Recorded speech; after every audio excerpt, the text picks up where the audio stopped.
مسیح میں آپ کی سلامتی ہو۔ زبور 141 کی تلاوت۔ اے خداوند، میں نے تیری دہائی دی ہے، میری طرف جلد آ۔ جب میں تجھ سے دعا کروں تو میری آواز پر کان لگا۔ میری دعا تیرے حضور باخور کی مانند ہو، اور میرا ہاتھ اٹھانا شام کی قربانی کی مانند۔ اے خداوند، میرے منہ پر پہرا بٹھا، میرے لبوں کے دروازہ کی نگہبانی کر۔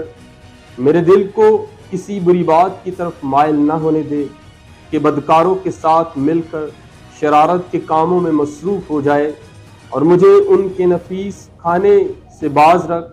صادق مجھے مارے تو مہربانی ہوگی، وہ مجھے تنبیہ کرے تو گویا سر پر روغن ہوگا۔ میرا سر اس سے انکار نہ کرے، کیونکہ ان کی شرارت میں بھی میں دعا کرتا رہوں گا۔ ان کے حاکم چٹان کے کناروں پر سے گرا دیے گئے ہیں، اور وہ میری باتیں سنیں گے، کیونکہ یہ شیریں ہیں۔ جیسے کوئی ہل چلا کر زمین کو توڑتا ہے، ویسے ہی ہماری ہڈیاں پتال کے منہ پر بکھری پڑی ہیں۔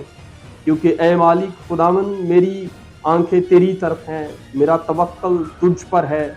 میری جان کو بے کس نہ چھوڑ، مجھے اس پھندے سے جو انہوں نے میرے لیے لگایا ہے، اور بدکرداروں کے دام سے بچا۔ شریر آپ اپنے جال میں پھنسے، اور میں سلامت بچ نکلوں۔ آمین۔